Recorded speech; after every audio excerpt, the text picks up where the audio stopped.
This is Friday, March 8th, 2019, and we are in the DCS studio 7427 at 21 North Park Street. Skydoni interviewing James Hilb. And we're just going to jump into the very beginning, which is when and where were you born, and what kind of milieu were you born in? What were your early days like? Well, I was born in Cincinnati, Ohio. I was the son of first-generation German immigrants from Germany. My father was born in a little town called Göppingen, which is just east of Stuttgart.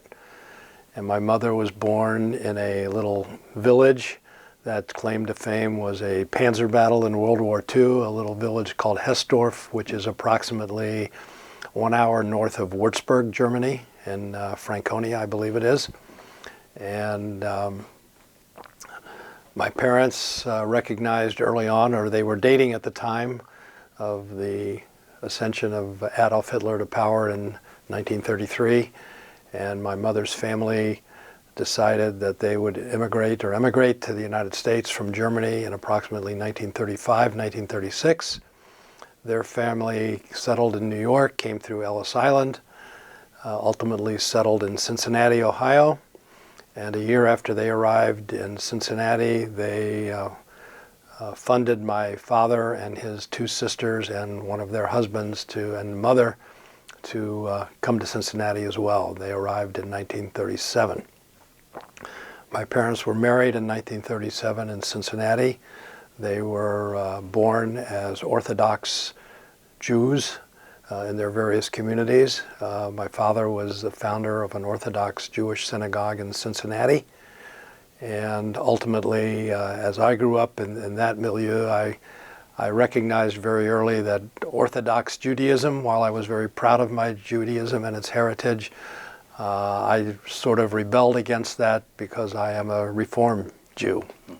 After my bar mitzvah, I dropped out of the Sunday school and started attending a Reform congregation in Cincinnati, the Isaac M. Wise Temple, where a lot of my friends and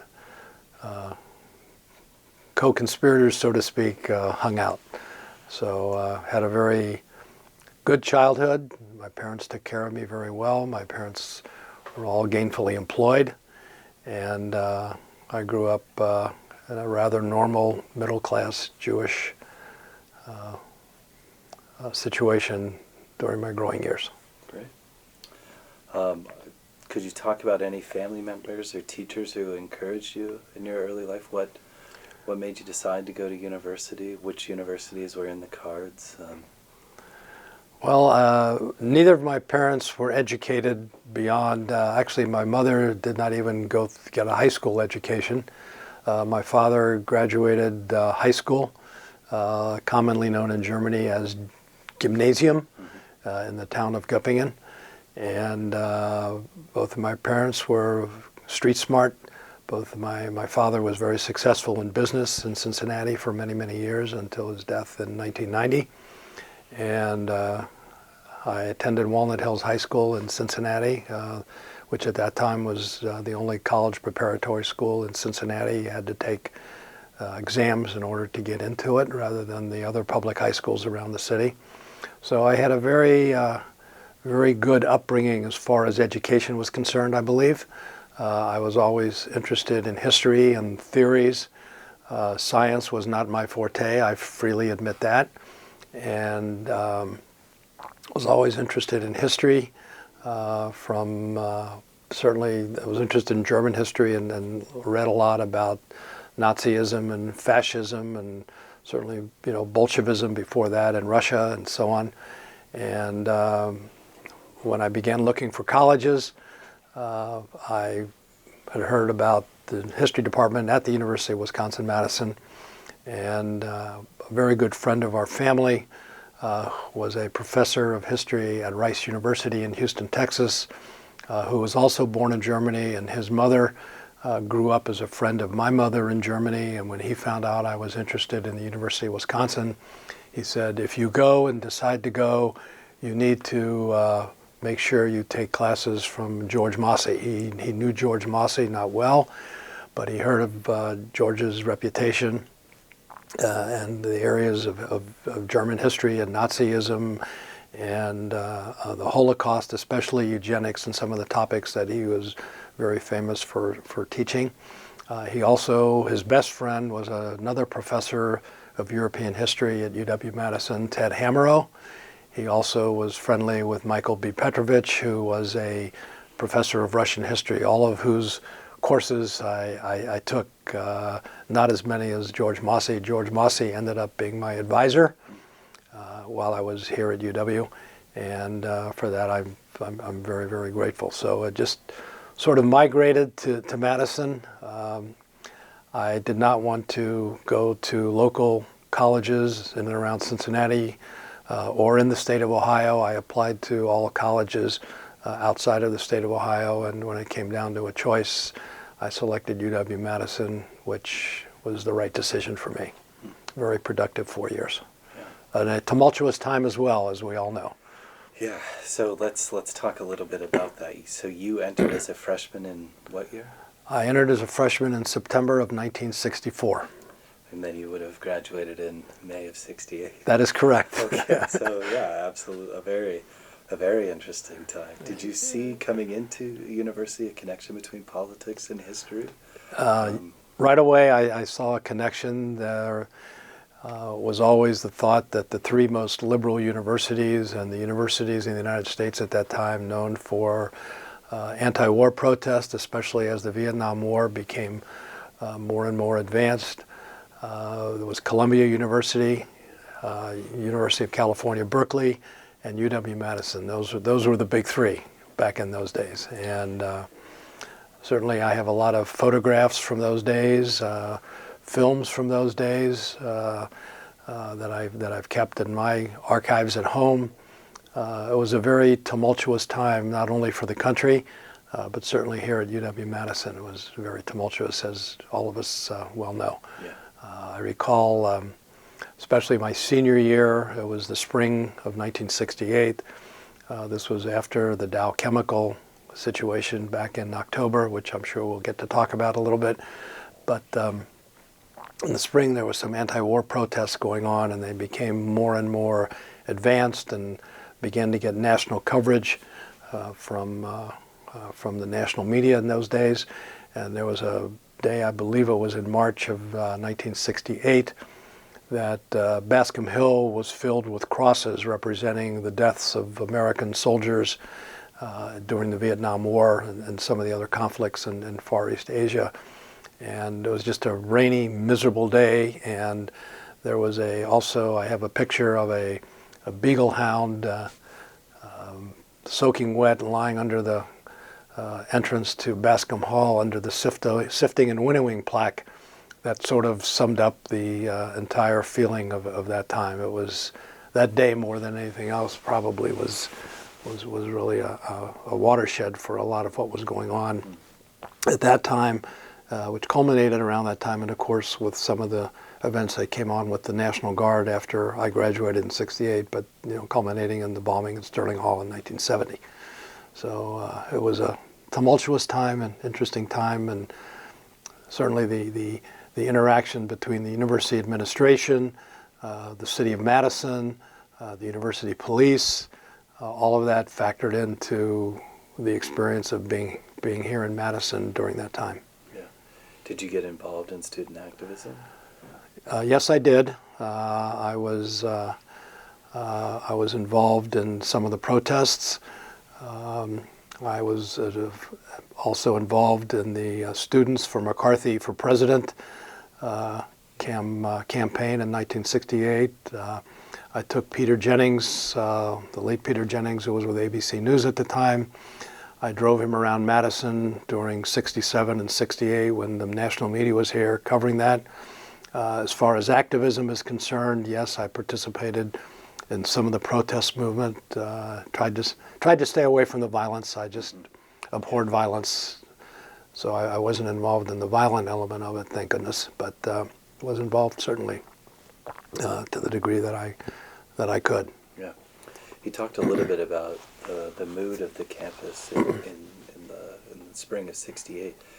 How did the sort of the feel for the campus change over the course of those 4 years? Or did you note any, just a general mood shift among the students between 64, 68? I think there was a general mood shift. There certainly was the element of the students who were anti-war, the liberal students, and certainly there were the students and administration officials and city and state officials who were on the other end of the spectrum as the generation shift, if you will, amongst the Board of Regents became more conservative, if I can use that word.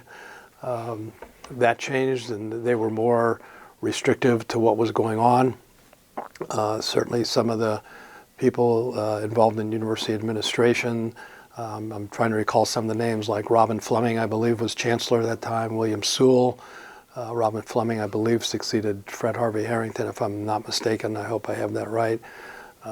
Dean Leon Epstein from the political science department. These were all people that I had come in contact with, in some cases as professors in some of the classes that I took. And you could sense that there was a rift, not only with the position of the war in Vietnam, but the position that, if I can use the words, the traditional conservatives and the traditional liberals and some of the middle of the roaders, you definitely could sense it. It was very politicized back then.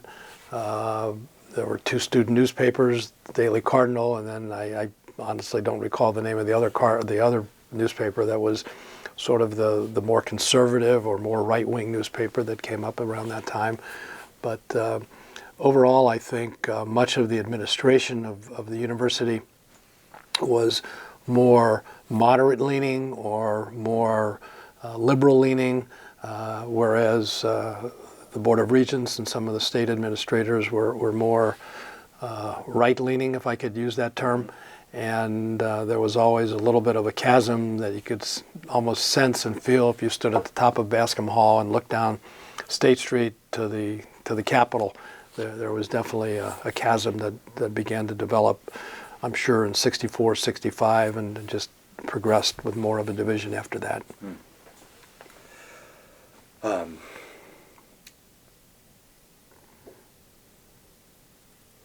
Before we talk about Mossy, I want to talk about some of the other professors that you took classes with. Okay. I don't have a particular order. If there are any moments from non-Mossy classes that sort of stand out, or experiences with the department, maybe we could go into some of those. Well, I certainly remember, not within detail necessarily, but I certainly remember classes that I took from Michael Petrovich in Russian history. I believe it was a couple of courses of Michael Petrovich I took in Russian history. Ted Hamerow in European history, another European history professor here at UW that I took classes from. Harvey Goldberg, the socialist Harvey Goldberg, took a class from him, which certainly was very, very interesting, very interesting. On the American history side, Norman Risjord. I took a number of American history classes from Norman Risjord, Merle Curdy, David Cronin, and poli-sci. I said Dean Leon, who became Dean Leon Epstein, the famous Salter political science course, Salter Under the Stars. Many people took that course too. So. And art history too. I took a number of art history courses. James Watrous, who was head of the art history department at that time, I took a couple of art history courses from James Watrous. Notice I don't mention some of the professors from the science area. Science was not my forte, and I freely admit that, so that was rather forgettable. Sure. Did take French for a couple of years, my freshman and sophomore years. But from the history department, those were some of the names that I certainly remember and recollect and thoroughly enjoyed, being part of the history department and all that went with that. Yeah. Did you have any sense of competition for students among the professors or anything like that? Not that I recall. People I'm like to talk about perhaps like Goldberg versus Mossy. I wonder if you have any sense of, was there a competition between the two of them for students? I'm sure there was. I didn't either sense it or didn't pay attention to it, or maybe was too naive to think about it. But I'm sure that existed. I mean, because both of those men, Harvey Goldberg and George Mossy, were very, very prominent figures, very outspoken individuals within their expertise areas and so on. So I'm sure there was competition. Maybe because I was too young or naive, as I said, maybe I just didn't recognize it or pay attention to it. But I didn't. One other one that I think I should mention was William Appleman Williams in the American History Department. Although he was not here, I think he left the year prior to my beginning my studies at UW. But certainly I'd read some books from William Appleman Williams, and he went out. I believe he went out to the University of Oregon or somewhere like that, and what have you. And I was sorry that I didn't ever have a chance to take one of his courses and so on. So yeah. So you're taking all of these different history courses, and you settle on Mossy as your advisor. Right. Was there something about European history, a question that you wanted to answer? Or was there anything in particular that drew you to Mossy's approach to European history? Well, I think what drew me to Mossy was partially the dynamism of his character, the dynamism of his presentations, the subject matter. Being a child of German immigrants, I think I was naturally drawn to that because, growing up, my parents certainly acknowledged that, they were born in Germany. They were very proud of Germany, but yet they didn't discuss it very much in the home. They wanted us to be Americans first. They wanted to be Americans first. My mother continued to speak a little bit of German around the house. My father avoided speaking German at all costs. He wanted to push himself away from Germany as much as possible, and he wanted his children to be the same way. So when he passed away, there was not a lot of records, shall we say, of family history and so on and so forth. We had given him for one of his birthdays when he was ill, the last 4 or 5 years of his life, a book on family trees and so on, because we felt like we really had to know as much as possible about our family and our roots and so on and so forth. And we found that book after my father had passed away, and he had signed his name and put the name of the family on there, but he never filled anything out. I think he just didn't want to do it. So that's become somewhat of a passion of mine. I have a long way to go yet, but I've been working on that, and hope to get that completed one of these days. Was it different with your mother? Would she talk more about Germany if she was using German in the home? Or she was told, my father, I think, instructed her, if I could use that term, to not really talk about it that much, because he wanted, as I said, he wanted his children, they wanted their children to be as American as possible. And while they did talk about it, they certainly talked about their family, some of their family members. They avoided, talking about what went on as they were growing up. My father was born in 1906. My mother was born in 1915. And certainly there was a lot in that area toward the end of World War I, through World War I, through the Weimar development in Germany and so on, that I just didn't know that much about. So I think that is what drew me to the Mossy courses, more than just the factual elements of what went on, but certainly the historical part of it, the reasons for why things developed and different viewpoints developed, why Hitler was this way and Mussolini was another way, and their view toward fascism and National Socialism. So that became up to me, and I think that certainly drew me back in 1964 to just galvanizing toward Mossy after I first met him. So let's go into that. So do you recall which courses you took with Mossy? And then Boy, that's a good one. Well, 120. 120, Yeah. History 120, which, that was the introductory course to European cultural history. So Still is. It still is, Yeah. it still is. B10 Commerce, the famous B10 Commerce. And I believe I took, I'm guessing at this point, 4 or 5 other courses from Professor Massey. Certainly the introductory course, the courses on Nazism, his courses on the Holocaust. I don't recall taking the courses on sexuality and so on. That was sort of a time, I know that it existed, but that was not a time back then that those topics were typically discussed openly, Yeah. as it is today, and even into the 70s and 80s and 90s, as I said, up to today. So I took pretty much, as I said, the 4 or 5 courses that covered, European history from, the age of Metternich and moving forward through World War II. I believe at that time most of his courses ended with the close of World War II and so on. Did those courses help you contextualize your parents and your family? Oh yeah. I think it helped me better understand, where my parents came from, the background that they came from, and certainly I tried to do as much reading as I possibly could, just to find out more about what went on, spurred by the courses that I took from Professor Mossy, but certainly times when I had the opportunity to sit down with him and say, well, what about this and what about that particular subject, and he would certainly explain his viewpoints and so on. And not that he was a radical by any stretch of the imagination. I think probably liberal would be the best term to refer to him, and that at that time tended to be where my thoughts gravitated to, politically and economically and socially. Yeah. So I was very very interested in that. Yeah, it's always tricky talking about liberalism with Mossy because I think it's the very sort of classical European sense.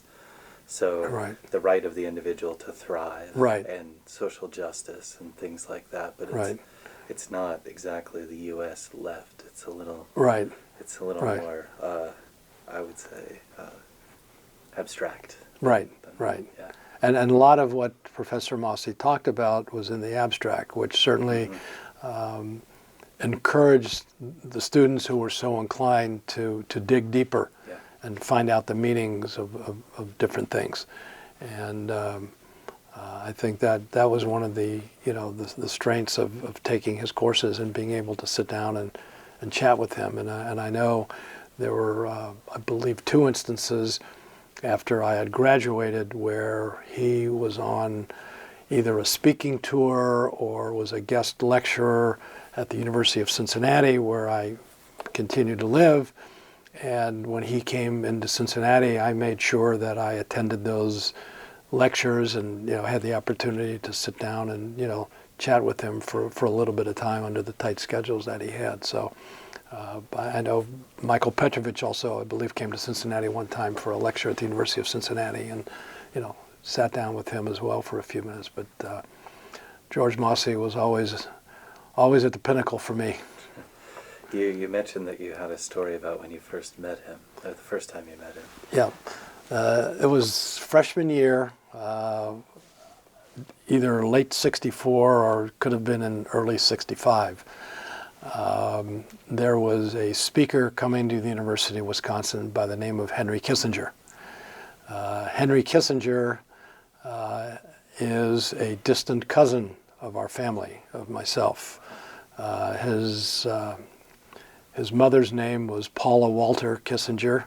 My grandmother's name was Lena Walter, and I'm sure I still have it wrong, but I believe my grandmother and Henry Kissinger's grandmother, not his mother, but Henry Kissinger's grandmother was the mother of his mother, so therefore I believe that made them first cousins or something like that. So after this lecture, I was excited to see Henry Kissinger. My parents, especially my father, because it was my father's side of the family, had opportunity to meet Henry Kissinger a couple of times while he was in government service. So here I was, a brash young freshman at the University of Wisconsin. I went to the Henry Kissinger lecture, which I don't recall where it was. It might have been in the student union at that time. I'm not real sure. And after the lecture, there was a little bit of a cocktail party, refreshment party, if you will. And I went up to Henry Kissinger and introduced myself to him and said, "Dr. Kissinger, I'm a relative of yours. My name is Jim Hilb. My grandmother's maiden name was Walter. Your mother's maiden name was Walter. And my grandmother and your grandmother, I believe, were first cousins, or those to that effect." Well, he looked at me like, who in the world are you? And I sensed that I flubbed the opportunity, which, as it turned out, I did. But certainly thereafter, George Mossy was at that lecture presentation, and he came over to me and said, "Let me talk to you, young man." So I introduced myself to him, and the rest, as they say, is history. Interestingly enough, about 6 months later, my aunt, who lived in Cincinnati, received a letter from Henry Kissinger's mother saying that her son had been at the University of Wisconsin, and some young man came up to him who was very flustered and so on, and said that we were related somehow. And so I think he remembered my name, maybe he didn't, but my aunt at the time engaged periodically in letter exchanges with Henry Kissinger's mother, who lived in New York, and they finally pieced it together that it was me. So that, combined with meeting George Mossy at that particular presentation, was a watershed for me, if you might say. Yeah. Well, you did make an impression. Yeah, He remembered. yeah, he remembered. He told his mom about it. Right, so right. That's right. great. Yeah. So I want to talk just a little bit then about your relationship with Mossy and how it developed through the course of your undergrad career. You were aware that he was an emigre. Did Yes. he talk about being a German Jewish emigre? Yes, he would mention to me that he was a German Jewish emigre. Mentioned to me that his family history, that his family owned a publishing house in Germany, in Berlin, and I believe it was his grandfather who started it. Rudolf Massey was his grandfather, I believe, and his father was Hans Massey, I believe, Hans Lockman Massey, which was George's middle name, Lockman.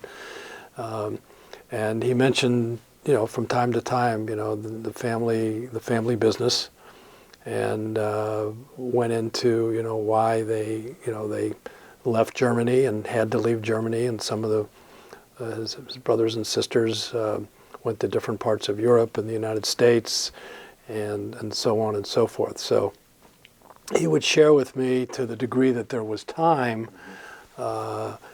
some of the background information of his family and his family history. And as I said, I believe his family owned the largest Jewish-owned publishing house in Germany until the Nazis forced it to close, I believe, in 1933 or 1934.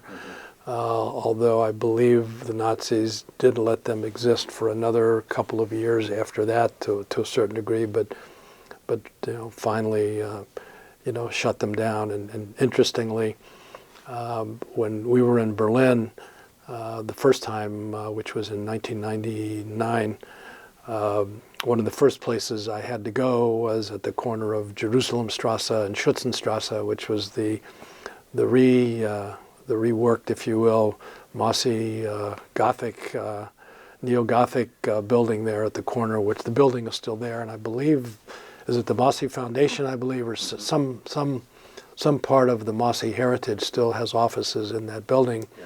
As well as walking down to Leipzigerstrasse, where the Palais Royal was built, which was built, I believe, by the Mossy family or elements of the Mossy family on Leipzigerstrasse too, which is just a gorgeous, gorgeous building. So We've seen the Mossy heritage in Berlin on a couple of occasions, yes.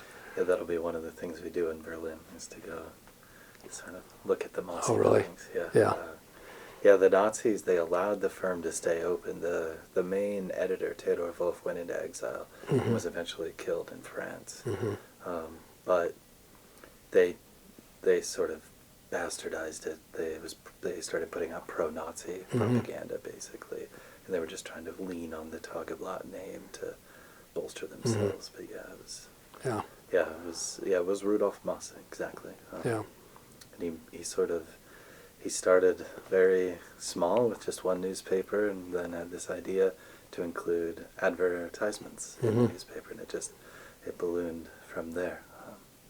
And I think one of the interesting things about the family is that they then started all of these non-profit organizations, and it was a tradition that George himself continued to believe in education. So Rudolph and his wife Amelia had a bunch of homes for children who were orphans or whose parents couldn't take care of them, and they were evaluated on things like fitness and energy. It was very, very sort of German. It was very German. Very German. Yeah.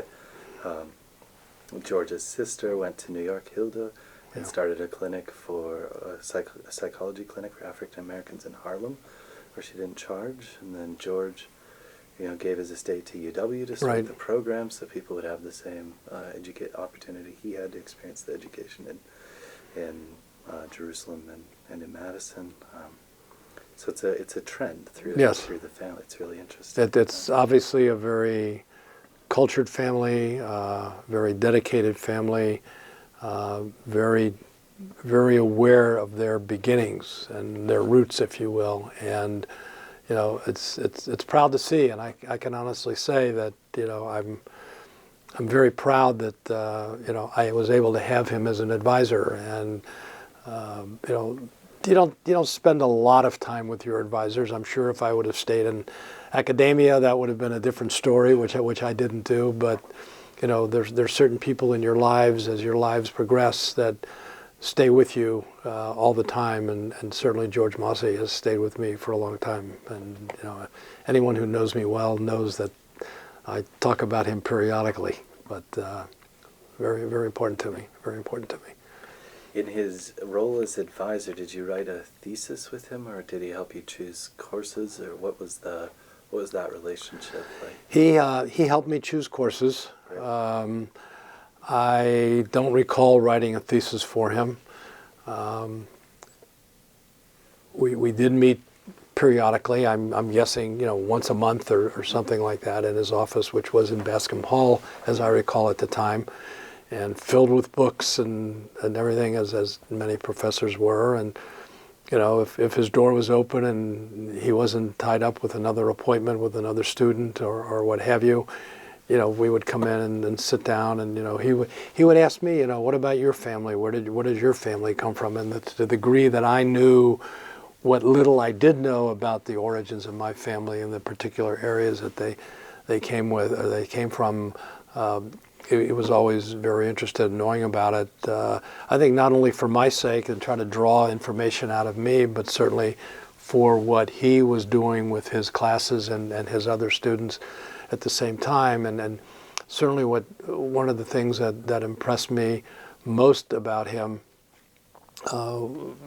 was the succinctness of how he spoke. His presentation was very dramatic.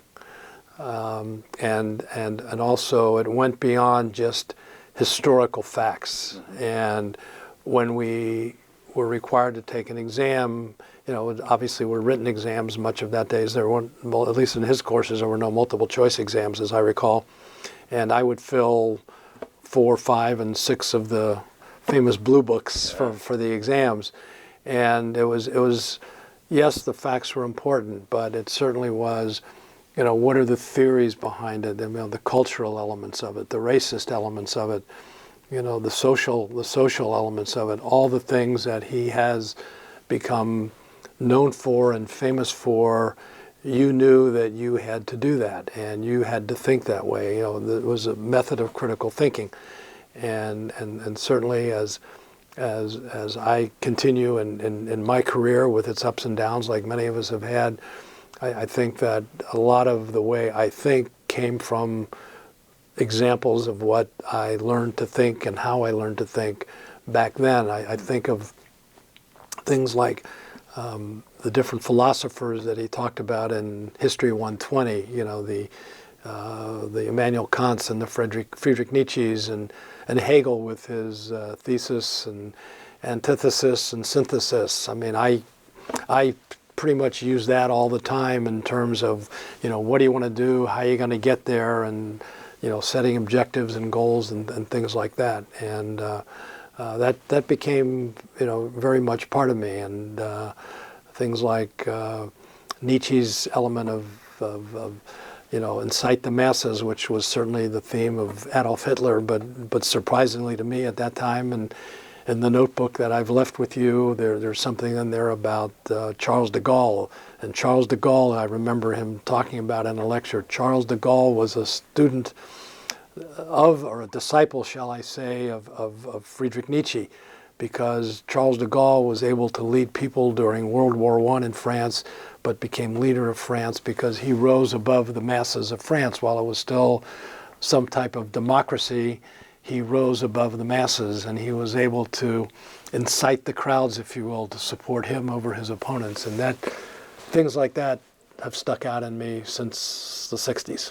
Yeah, that's great. I want to talk then just a little bit about life outside the classroom, on campus. Were there any individuals or friends who stood out from your undergraduate years that Oh boy, that's a tough one. what was your non-academic life? Well, my non-academic life was, I think, pretty full. I was a member of a social fraternity, which was Zeta Beta Tau, and Professor Massey had come to our fraternity during my sophomore year and sat down with us. I believe had dinner with us in our eating area and talked to many of the members of the fraternity at that time. I was a very social person, no doubt about it. I was always interested in sports. I was involved in some intramurals early on when I was on our swimming team in high school, and fast became known that as good as I thought I might have been in high school, I wasn't good enough to do Division I swimming, so I did intramural swimming for my fraternity and so on, and was involved in the humorology, which I don't know if it even exists again today. Certainly athletics was always important to me, and went to all the football games, went to the basketball games, and the old Camp Randall as opposed to the remodeled Camp Randall, the old field house, so on and so forth. I had it was a wonderful time in my life. It really was. The Vietnam War and all the dissensions that were going on notwithstanding, you try to put that aside and try to enjoy yourself as much as you can, because you'll never get that back, no matter what. And that's the case. So I think it was very good. It was a very good. I've made some lifelong friends, certainly from my days here, and certainly like many people, sometimes it's not that you become detached from the university, because anybody who knows me knows that I bleed Badger Red. Sure. Follow the sports very well. I was actually president of the UW Alumni Club in Cincinnati for about 5 or 6 years, and it was a great period of my life. Wish we could bring it back, but we can't. I'm sorry to keep going back and forth, but I wonder if in those conversations, if Mossy ever talked about Vietnam, or the different student protests, if you had any sense of his impression of what was going on in the campus life. I think he was aware of what was going on in the campus life. I don't necessarily recall speaking directly with him about it. Mm-hmm. I sensed that he was not for the Vietnam War for many reasons. Talk about the colonialism of the French and early on in the being occupants of colonialism and in Southeast Asia, which was certainly, part of his History 120, the colonialization and the socialization, whether it was the development of Bolshevism or colonialism that the British did, their belief in colonialism, mostly for trade to expand their economic reach around the world and so on and so forth. I would have to say, I hope accurately, that I sensed he was not for the Vietnam War. Or certainly was in support of a different approach in dealing with North Vietnam versus the North Vietnamese communists versus the South Vietnamese armies and so on and so forth. Now, of course, in the time we were here in 64 to 66, the escalation really began, and by the time 1968 came around, I was, while concerned of where I was going to be the following year in 1969, I think most of us were very much concerned, were we going to have to serve in the military? Student deferments were being revisited and revised by the Selective Service at that time. So I guess toward my senior year, especially the last 6 months, even though it was a time of political activism, I think many of us had our one foot out the door as to what was going to happen. Were we going to get called into the Army? Were we going to have to go to Vietnam? Student deferments were pretty much eliminated, and the lottery was on the horizon. Student deferments, other than for those going into the medical profession and who were going on as teachers, were all but eliminated altogether. So we had to scurry. We had to make plans. I recall back in those days, our graduation was in early June, wasn't in May like it is today. And, pretty much on the same day that I graduated from UW, I got an acceptance to law school, and I got my selective service notification that I was eligible for the draft. So that all happened within a day or two of each other. So, it made me not forget about UW, but it made me establish different priorities in my life very quickly at that point. So those would be some of the thoughts, that I had at that time. Well, then let's talk then. So you went to law school? No, I didn't. I didn't. Oh, I didn't. okay. I did not. Ah. I did not go to law school.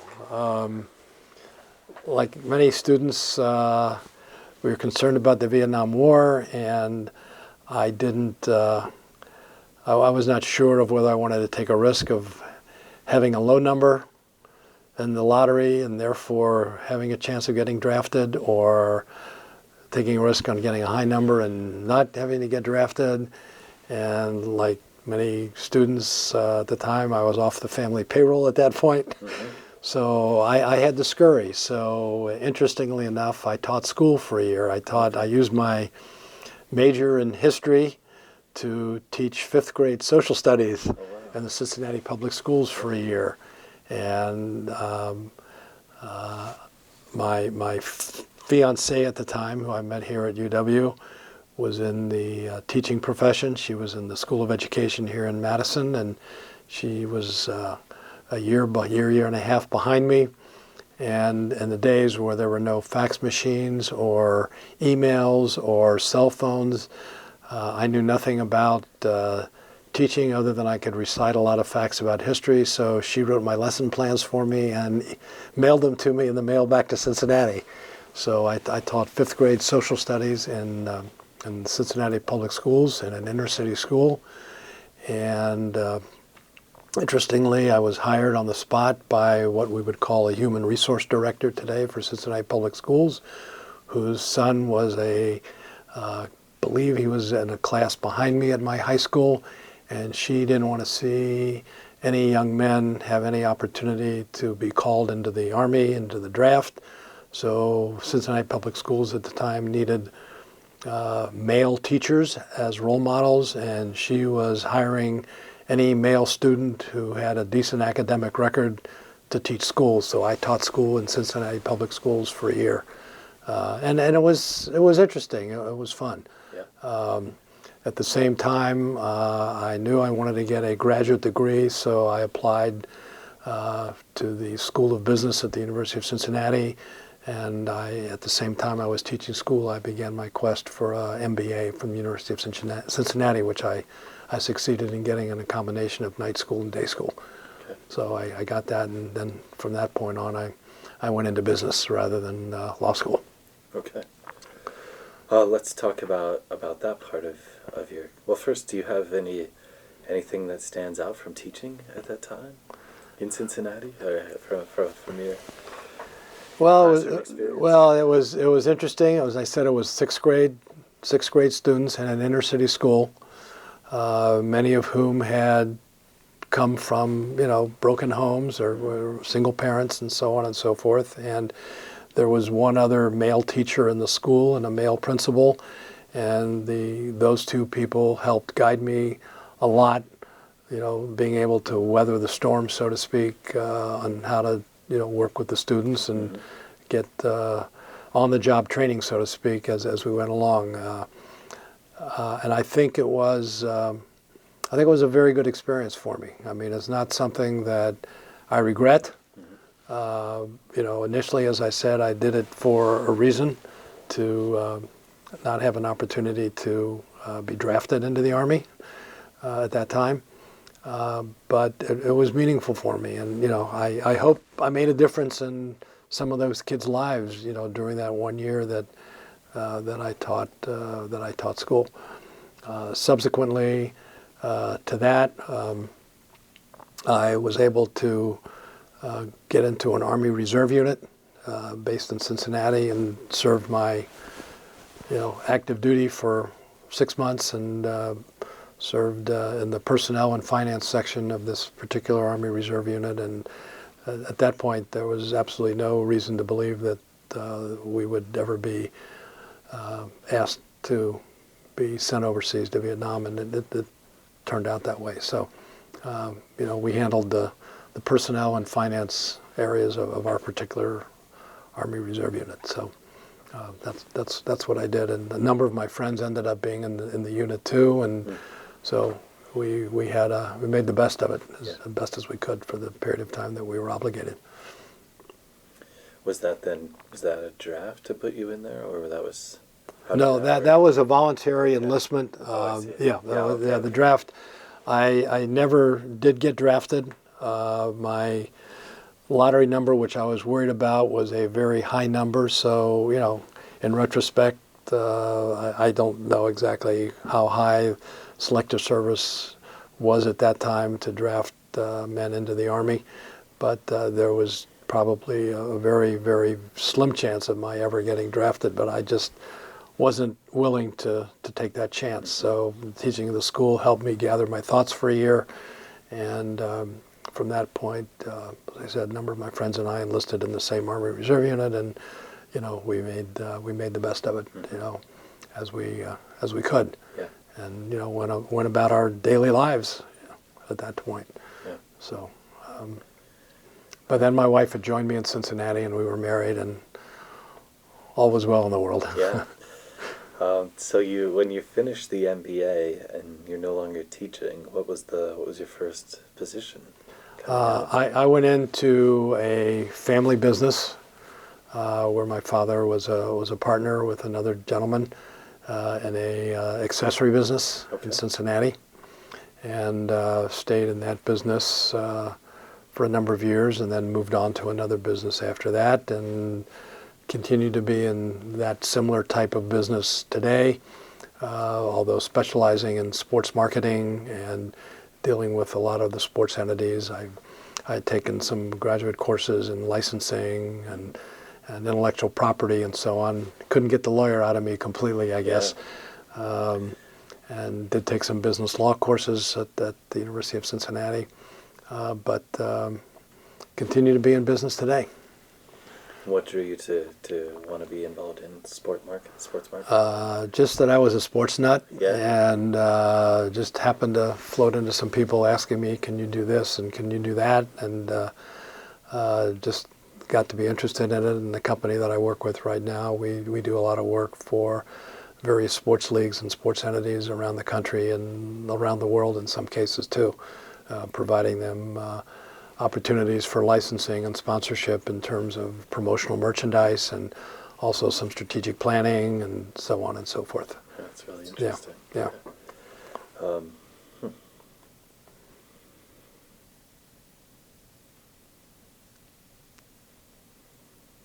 When you met Mossy in Cincinnati, you mentioned a couple times, were you in the MBA program, or you'd already completed that?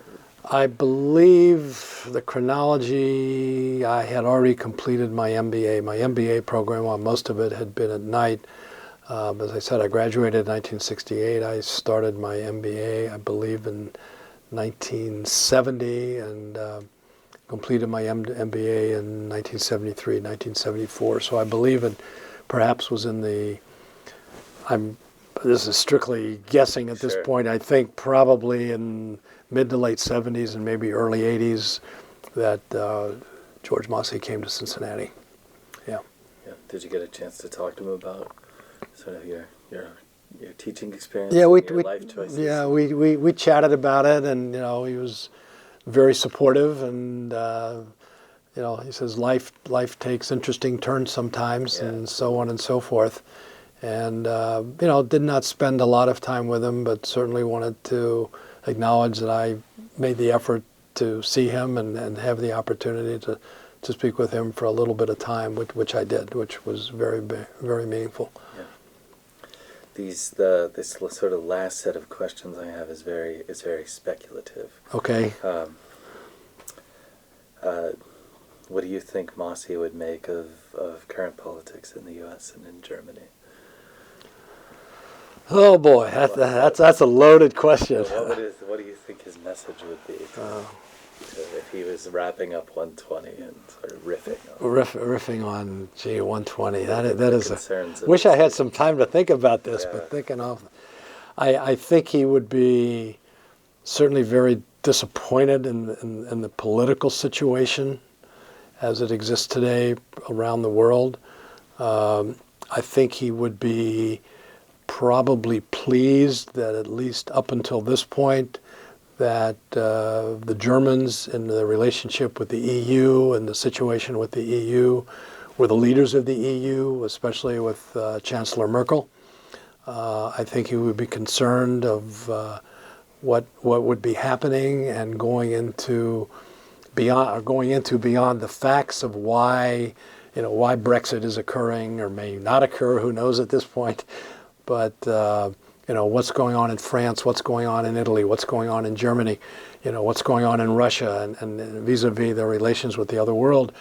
I think he would be looking at it as he always did. Is it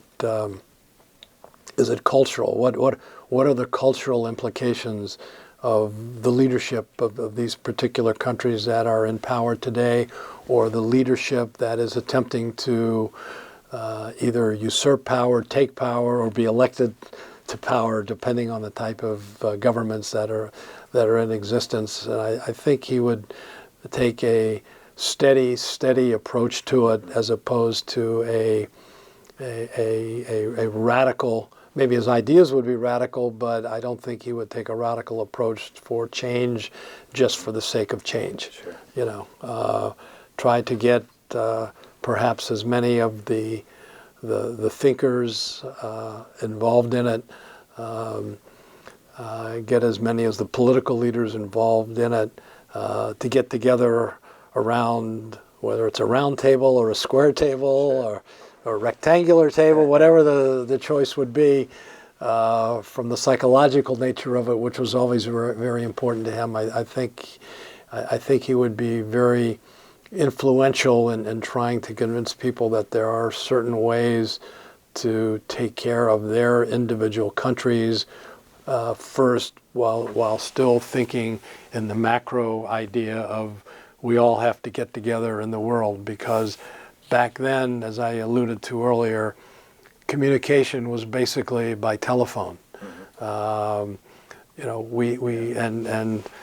envelopes that would go from department to department or mail from department, intra-university mail and so on. We didn't have, and early computers certainly were there. I don't recall how fast or how slow they were in those days, but certainly I think with the advancements in technology, which is a big factor in many areas today, things get done a lot quicker, sometimes with thought, sometimes with not a lot of thought.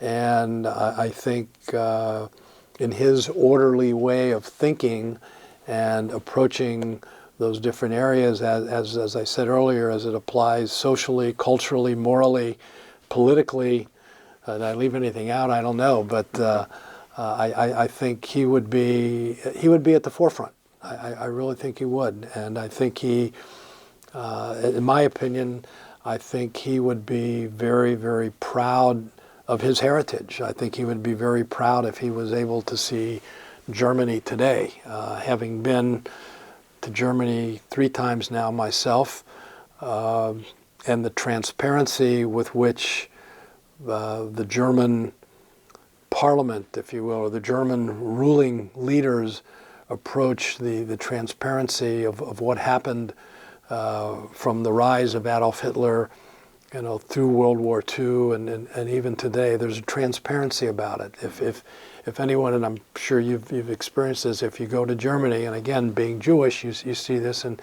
maybe are a little bit more keen to it than other people. I think that the transparency that the German government has toward the Holocaust, and Germany doesn't call it the Holocaust, they call it in memory of the Jews that were murdered. Those are the signs all over. There's acknowledgments all over the country whenever they can that this is where, the Jews were murdered. These were the concentration camps. These were where they were taken from. Track 17 in the Grunewald area of Germany, where the people who left for the various concentration camps, that was where they boarded the trains in the southwestern part of Berlin to go to the concentration camps. I think he would be very, very aware of that. I think he'd be very proud of what Germany's doing. There's so many symbols in Germany today, and I guess I should say, forgive me for riffing into Germany so much, but having been there in my background, things like 2 of the German parliament buildings that sit on either side of the Spree River. One is a convex structure, flat top. One is a concave structure, flat top, which you may be familiar with. And the theme of that is that someday Germany will truly be united when those 2 buildings come together, and they would fit right together. Those are the type of symbols that are all over Germany. And no matter where I have had the opportunity to be in Germany, I've seen the transparency of it. In 2014, I was asked to come to Germany by the leadership of my father's hometown of Göppingen. There is a project called the Stolperstein Project. I don't know if you're aware of that or not. I'd be happy to share that with you. But basically, it is a project of an artist, German artist, who is planting gold stones in the pavements in front of the last known residence of Jews and gypsies and homosexuals before they were shipped off to concentration camps. And it's called the Stolperstein Project. And we were asked to go to my father's hometown because they were honoring 2 distant cousins of mine who I was determined to be one of the closest surviving family members, and they honored them in the town of Göppingen. And we were there for 4 days, and the government, we were recognized at City Hall, and I was asked to speak a couple of times. There were students at all of these events, and there were a couple of instances where the people would say, "Oh, Jim, look behind you. That is in their German accent, in the gymnasium. That's where your father graduated from school." And we went to another location where the stepping stones were placed, and they said, "Jim, do you recognize that building behind you across the street?" And I said, "It really looks familiar." He said, "That was the Hilb house. That's where your father's family lived." And that picture is etched in my mind because I have a picture at home of pictures that my parents brought with them that is exactly the same picture looking behind my shoulder to that house. So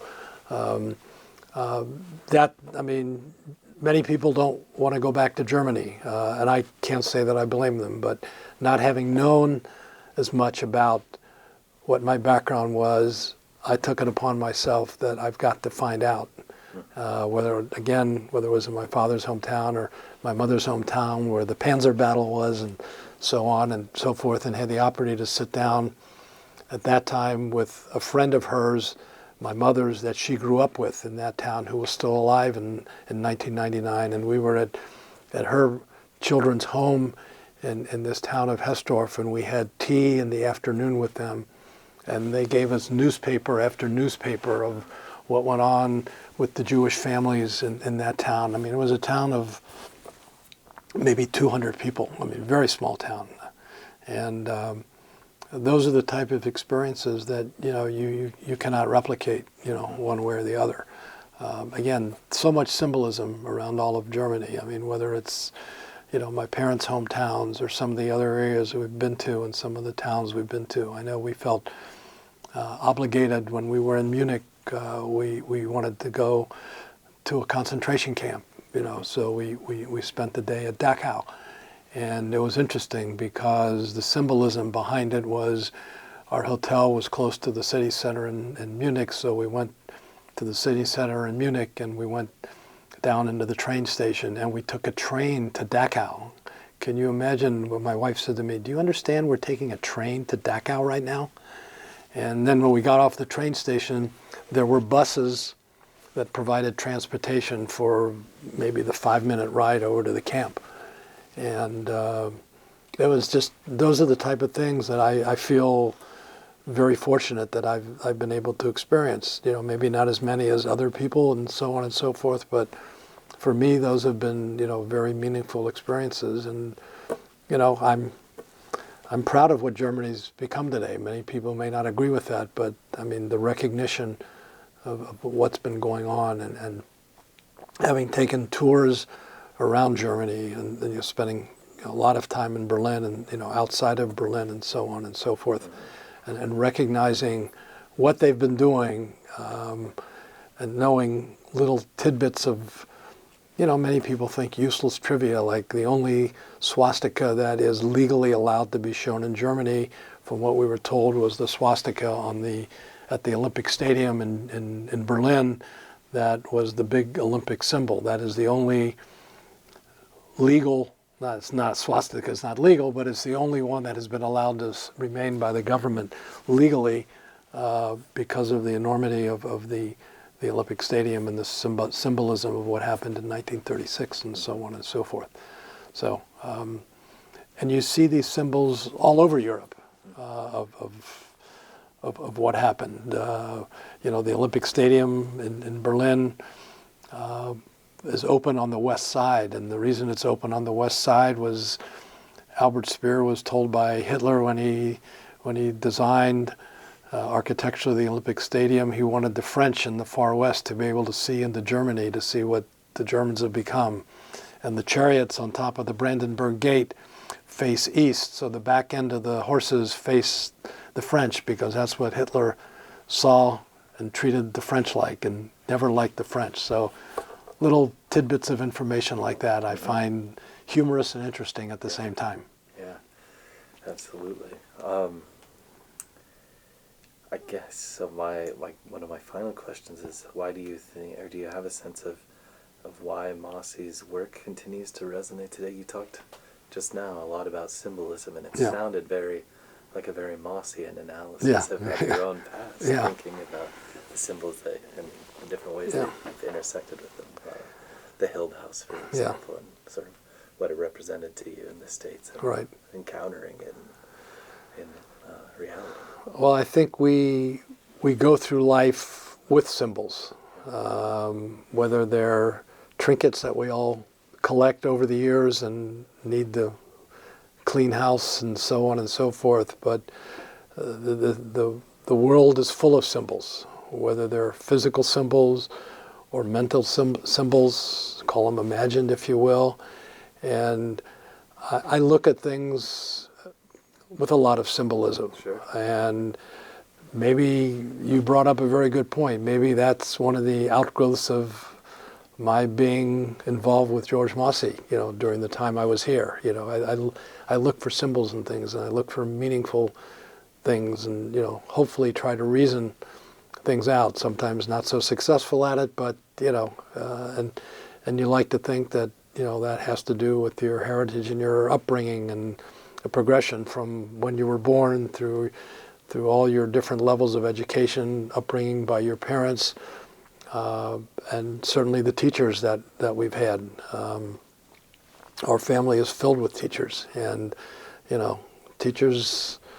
We don't have a world without good teachers, whether they're George Mossy or any of the teachers and professors that all of us have experienced as we all have matured over the years. But so there is a lot of symbolism, and as I said, that's a good point. Maybe it's a result of Mossy, because I look in things like that. Yeah.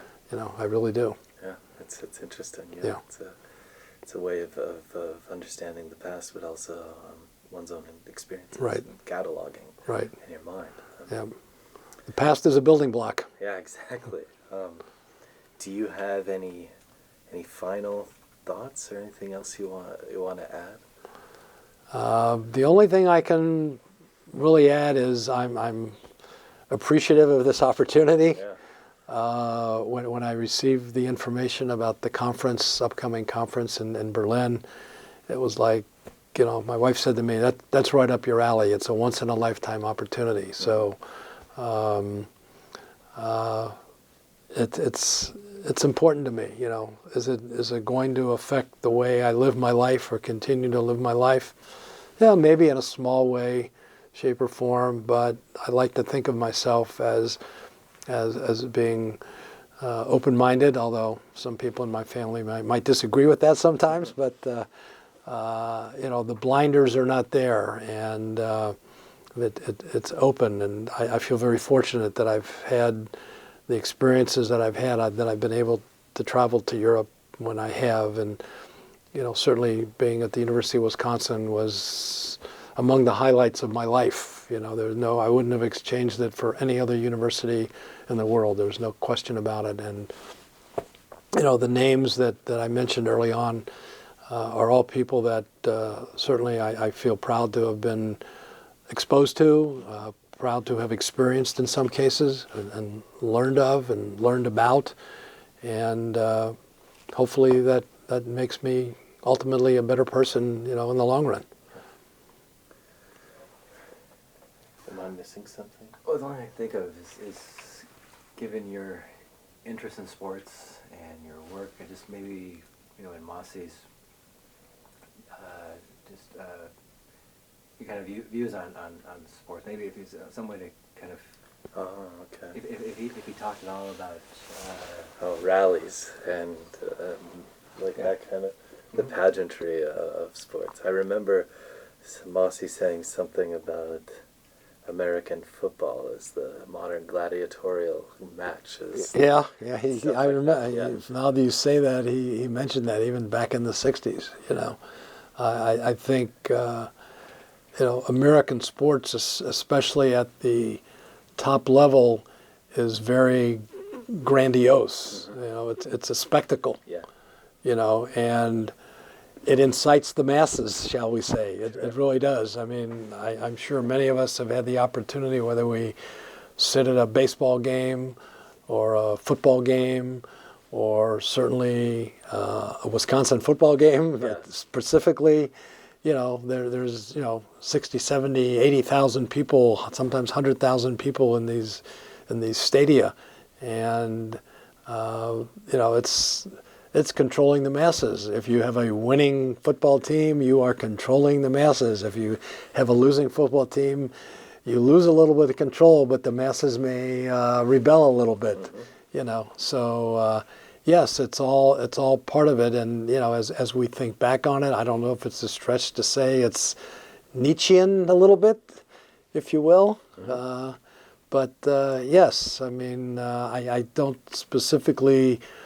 recall talking about sports Yeah. with George Mossy, but certainly you can make that connection that sports is with the masses, and it's all about the masses, whether you're in a democracy such as we all are privileged to experience. Is it the masses of the Lenins and the Trotskys and the Bolsheviks, or the Charles de Gaulle's, or the Vichys and the people of the world? Is it the masses that we see with some members of our current administration?